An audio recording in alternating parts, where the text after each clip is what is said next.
and welcome to the BetterU Podcast, where we go in depth and get to listen to stories of hope, strength, and courage straight from some of the leading health, fitness, and wellness experts who help transform lives one person at a time. I am your host, RKaye, and today we are joined by the lovely certified health and nutrition coach, life coach, personal trainer, and founder of Hello Coaching, Miss Debi Kinney. Hi there. Thank you for having me. I hope I pronounced your name correctly, and thank you so much for joining us in today's Thank you for having me. Yes.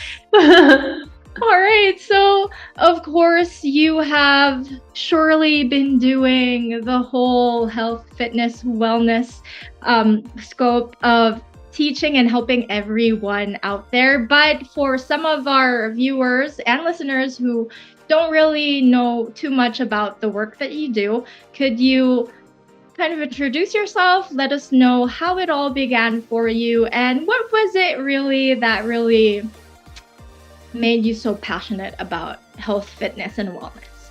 Absolutely. Well, thank you for having me. I am super passionate about health and fitness and wellness. And in fact, I loved how we connected was because you said that health and wellness and fitness isn't just about exercise. And I am personally, I've had experience with that. I'm such a believer in that. So I love that we have that synergy. So Hello Coaching is a coaching business. It started with health coaching, and then I started to really enjoy that. So I added on a nutrition coaching certification.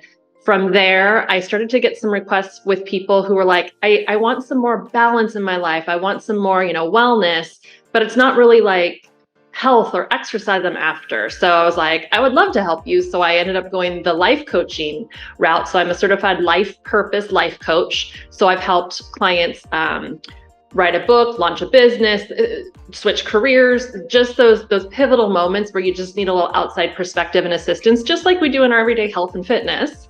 And then from there, I ended up getting my personal training certification. And so I am a certified personal trainer for the general population. However, my specific market I focus on is very specialized. I work with senior citizens, I work with special needs, and I work with kids, because I think those three markets are really underserved. And so I work with those. And then most recently, I got my transformation specialist certification. So I'm clearly a big believer in ongoing learning. And just like with health and wellness and fitness, those realms, you can never know it all. There's always more to learn and more to do and ways to level up and ways to be more efficient. And so that's just sort of how I live my life. That's very authentic to me. And that's how I lead my business, of course. And then to address your question about how I got into the field, I actually became a certified, back in the day, I'm going to date myself now, but back in the day, I became a certified aerobics instructor when I was 13 years old. Wow. So growing up, my parents, I don't have genetics in my favor, especially my mom was very obese. And I saw her do all the diets, the retreats, the liquid diets, the Weight Watchers, Jenny Craig, all of them. And I think subconsciously, looking back now, I think I kind of knew I don't ever want to struggle like I saw her struggle. I don't ever want to have that relationship with food. So I went the other direction and went into fitness because I thought, oh, well, if I work out, because especially back in that day, that was, you work out to lose weight, you work out to stay healthy. And that was like clean bill of health. Yeah. So I taught fitness all the way through my mid to late 20s.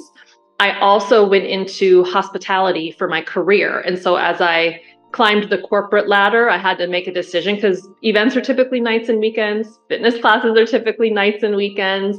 And so as I was getting further into my career, I chose the corporate ladder over the aerobic step. But I always kept fitness and wellness and health as a personal value. And then fast forward to 2020, pandemic, world shuts down. I just want to help people again. And I started mentoring individuals in hospitality, but we didn't even know if that industry was coming back at that point. And at that point, I was approached about coaching because people saw, you're so active, you're so healthy in your personal lifestyle. It'd be great for you to be able to help people in that way. So that's kind of when I started health coaching and Hello Coaching was born, and we're coming up on our 3-year anniversary, and I couldn't be more thrilled and just more filled with passion and purpose. That is so amazing. Like, a lot of people really start very early.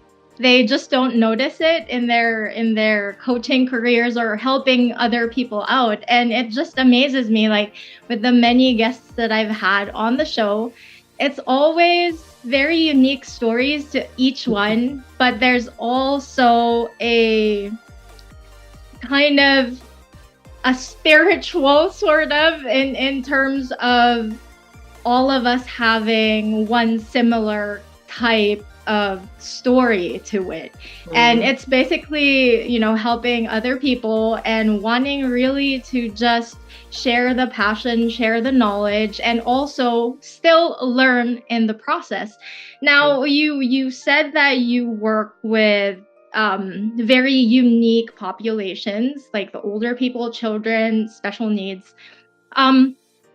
Was there ever a specific experience, let's say, that made you really think like, oh, these people really need the help that I can provide for them? Was there a specific story behind it? Because I find it really interesting. Yeah. Yes, thank you. So with my health and nutrition coaching, my primary market is very different than from my personal training. Health and nutrition is primarily women 35 to 65. That's who I attract because I'm in that bracket. That's my experience. That's who I've worked with. With personal training, so the first specialty market that I really dove into was kids.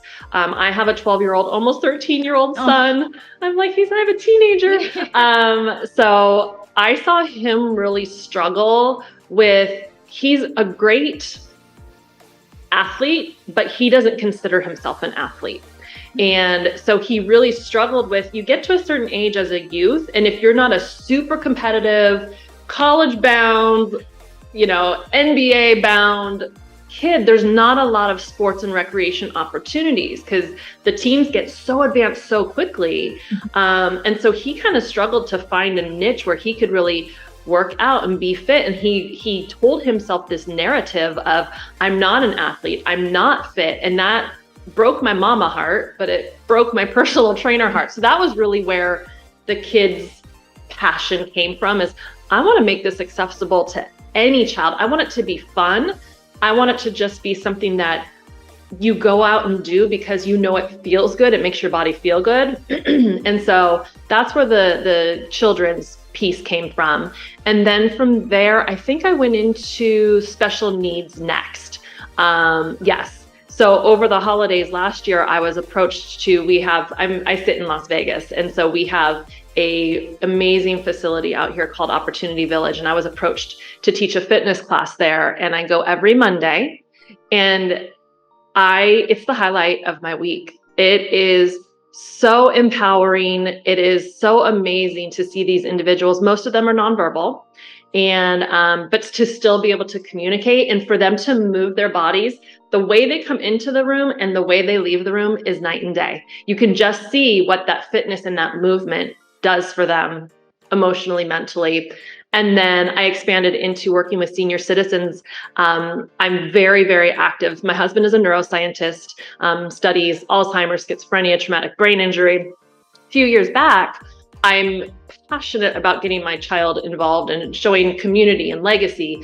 So I was looking for a give back opportunity for my son that we could do as a family, and very few charities, rightfully so, like underage kids, liability all over the place, right? So, but I realized that a lot of like the walks and the runs were very family friendly. So I thought, okay, well, there's got to be an Alzheimer's walk, and that will sort of connect my love of fitness and the importance of community and legacy with getting my son involved with really tying in what my husband does for a living. And so we're super active in that community and have really made some great inroads. But through that, we've seen the deterioration of a lot of the older population who just don't feel like they have access, knowledge, resources. And so that became very important to me to be able to give a helping hand, be a voice for that community. And that's where that market came in. That is just, I have no words. It's just simply amazing how you like intertwine every part of your business as a coach and teaching other people. It's really, really very interesting, and I will be sharing with you guys more details about Debi's work in the later part of the show. But to continue with your interview, Debi, so you did mention that your family, your husband, your son, really kind of inspires you in a way while you do your coaching, while you do your business. Are there other people specific in your life? Doesn't have to be someone you know specifically or personally, but are there other people, maybe mentors or a group of individuals that have really truly inspired you to really continue on your work and stay passionate each and every day? 100%. I mean, I love mentorship. And like we said, I love education. And so I am super blessed to be a part of a coaching community that has, I mean, thousands of coaches in it. And we all sort of mentor each other. So it's a really great place. But I do have a specific mentor coach who, it's so great because I can go to her and I know she's going to give it to me straight. She's going to tell me what she's seen. And I love that outside perspective. It's so important. And it's what I, again, preach as a coach, is that outside perspective can really shift the dynamic. And so it's great to know that I can go to her and she's not going to, blow smoke. She's going to be like, this is where you really need to focus. This is what I'm seeing. And so, yes, definitely one of my coaching mentors. One of my earliest mentors, when I got certified to teach fitness at 13 years old, one of my earliest mentors was actually a high school instructor. She brought aerobics to our high school, and she was young and beautiful and cute and so sweet. And I just wanted to be her when I grew up. And then I loved that movement during the school day. And so combine the two of those, and she's really who inspired me to consider this, officially and to get a certification. So she was probably my earliest career mentor. And I'm still, in touch with her on Facebook till this day. And she clearly had an impact and changed the course of my life. See, this is what I'm talking about, people. Mentors also have mentors. Mm-hmm. So coaches do have coaches as well. And there are so many things that we can really get to learn every day. It just doesn't even have to be someone who's older than you. It can be your child or someone that you get to, a total stranger that you get to meet in any of your daily experiences. So every day is a learning process. Now, you did mention a little while back that you also delve and studied nutrition. Now, these days, there are just so much information out there, and I'm sure you're particularly familiar with these diet fads and particular parts of a meal that people just scrape out of their diets. So what is your take on those specific nutrition information that is like really spreading out there? Well, that's actually one of the reasons that I got certified specifically in nutrition. And just to be clear, I'm not a dietitian. You have to be a registered dietitian, college degree. I'm a nutrition coach. So I can take a look at where you're at and where you want to go, and I can help guide you, but I don't write, meal plans, and I don't do blood work. But my take is I got involved with nutrition because I took a personal health journey. When I became a coach, I was a typical woman, I think. I was like, I could lose like 10 pounds, whatever. I was post-baby and all that stuff. I went on a health journey and I ended up losing 26 pounds that I didn't know I had to lose and 12% body fat. So to me, I had always been like, I've got 5 or 10 pounds to play with. And I would try things. I thought I ate clean. I definitely ate better than the average bear, but I liked to have a little more alcohol. I love my desserts. I would use exercise. In hindsight, I would use exercise to justify some less clean meals. And so as you get older and your hormones change and your body shifts, it gets a little more challenging. And so Sure. as I started my own health journey and then I went into health coaching, it just became so apparent to me, A, how much information is out there, and B, how confusing it is. As a coach, I don't believe that there's any one right way for anybody. And so what I really do with my coaching services, I always offer a complimentary consultation. And that's really just to get the lay of the land. That's to meet someone. I like to make sure that we want to work together, that our personalities connect, because nobody wants to hire a coach sight unseen and then be like, oh man, we do not jive, right? So I always like to make sure that the personalities mesh, that we're going to be able to work together. But I also really like to talk to them about where are they at, and not just I have 15 pounds to lose, but why is that important? What does that mean to you? Is that the difference between a size 8 and a size 6? Is that the difference between you getting onto the ground and playing with your grandkids? Is that, what does that mean? And so we do a little bit of a deeper dive. And I always like to look at where they're at and where they want to go and why, what they've done in the past, what's worked, what hasn't, and then we formulate a plan from there. I always say I don't coach a diet because, again, with my history with my mom, me trying different things, I know that A, diets don't work because that is a very short-term, short-sighted mentality, and B, what is a diet? Diet to me is what you put into your body. That is diet. But some people swear by and live by intermittent fasting. Some people swear by and live by keto. Every plan has positives and negatives. And so that's what I also like to use that call for, is to say, like, this is what the journey could look like if you choose this path. How does that feel? Does that feel like the right fit? And then from there, we go into my coaching services, and then I'm much more of a guide. We're looking at accountability. And again, I don't just rely on one piece of data. I don't believe that just the scale is going to tell you if you're healthy. I believe that it's got to be a combination of how you're feeling, how your clothes are fitting, how's your energy, how's your sleep.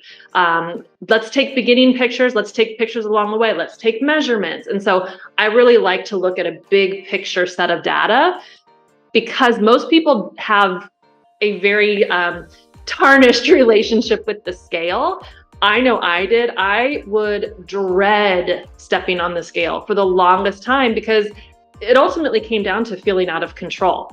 I didn't know what that number was going to pop up for me. It felt like, am I going to win the lottery today or lose the lottery today? And so going through this health journey and understanding what I put into my body and how that impacts, I've been able to very much simplify it. And now I pay that forward. To get back to your question about, why the nutrition coaching piece, I can help simplify that and break that down for people, no matter what direction they choose. If they are diehard keto people, but they're not seeing results, let's look at it. Let's look where we can tweak, because there's always going to be something that might be missing, and that outside perspective, those outside eyes, is super valuable. I love how you touched on being able to reach out to your clients and the people that you work with, and you give them something that's meant for them. That's one thing I absolutely love about personal training, about coaches who really care about their clients, because that is true. That's how we should be dealing with our training, with our nutrition, and everything else that we factor in a person's journey. Now, you have talked about helping others, and there's so many people that you've helped through the years, I'm sure.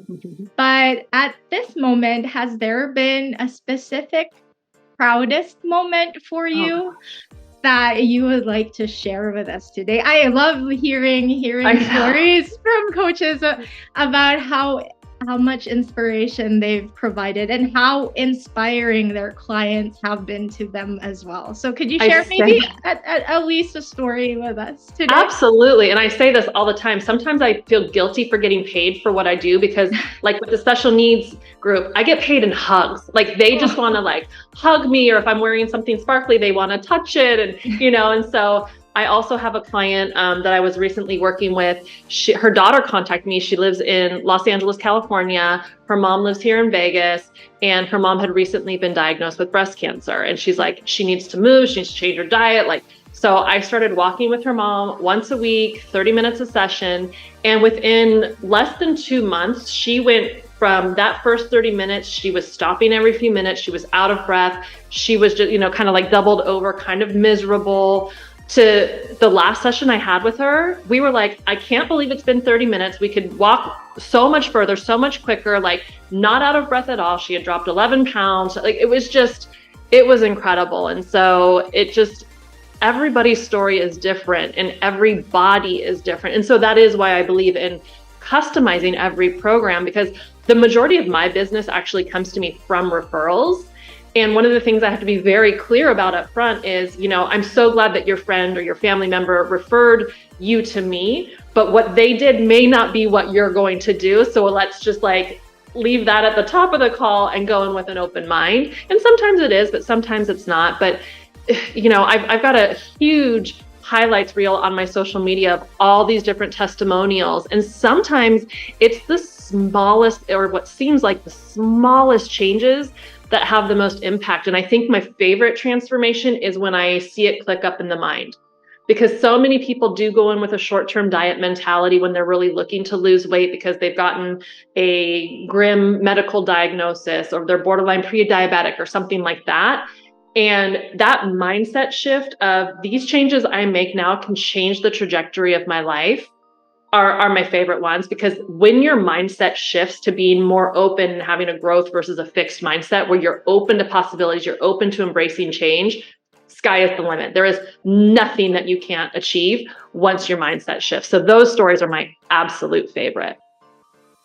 Well, there are just so many transformations that us coaches really we just take a step back and look at ourselves and we're like, did I even do that? Like sometimes you just tell yourself, oh goodness, like these people have changed so much from the time I met them to how they are now. And I just can't help but ask that question for every guest I have, because I just love hearing those stories. Now, of course, every show has to come to an end, but before I wrap things up with you today, Debi, could you give us, if there was one specific piece of advice that you would like our audience to do today, like right now, something that they can do easily today, what would that be? Or what would you recommend for our audience and listeners today that they can do to help really jumpstart their journey when they are really ready to do it? And that is the key, because a lot of people will reach out and think they want to make a change, and then they realize through the course of the discussion, like, whoa, I'm really not ready. So that is a really big piece of any sort of transformation journey, whether it's in health or fitness or career, is really having that ready mindset. But the biggest tip for me, I think, so I like to say self-reflection is direction. So even just taking 5 minutes to really sit with yourself, it's very hard to just sit with yourself in quiet. 5 minutes will feel like 5 hours until you do it a few times, but sit with yourself for 5 minutes with a piece of paper and a pen, and just open yourself up to what's going really, really well for you right now. Are you feeling stronger? Have you lost weight? Have you gained weight if you're trying to gain weight? Are you in a great relationship? Are you just loving your job? What are the things that are going so well that you're so proud of? And then ask yourself, what is something that I feel like is missing or could be better? And just let yourself, as you get quieter with yourself, those things will come to you very naturally, and you'll start to realize this is where it's going really well, but here's where I could really step it up, and everything gets better as you start to improve. And then take action. That's the biggest piece that I think people miss, is like, oh, I really want to, I wanted to apply for that job, but fear got in the way, or, I'm comfortable and I don't want to. If it's really on your heart, then you owe it to yourself to put it into your mind and take the action. And so that would be my advice. Sit with yourself for 5 minutes. Start with the positives. That makes you, it sounds crazy, but that gives yourself permission to open up and be more comfortable. Then go into a little bit of that, like, where do I want things to be better? And then take action. And whether that means asking a friend or family member for accountability, hiring a coach. And us coaches, it's not like you have to hire us for, a full year. I end up doing 1, 3, and 5 session packages. I do 3, 6, and 12-month packages. And so find a coach that you really jive with and that you want to work with and that, caters to what you're needing. And then, like I said, connecting that inspiration and that intention with action is going to be that missing link for most people. Thank you so much for that, Debi. And as I mentioned, every show has to come to an end. So thank you so much for joining us today, Debi. And for all of you listeners, for all of you viewers, I will be leaving all of Debi's wonderful details in the description box so you can check her out, maybe even work with her in the future. All right, guys. So that is it for today's episode. Thank you so much for joining us again, Debi. And thank you so much, everyone, for joining us in today's episode. Coach RKaye here signing off, but not before forgetting to remind you all to never give up on your movement journey because it's never too late to move. Bye, guys. We'll see you again next week.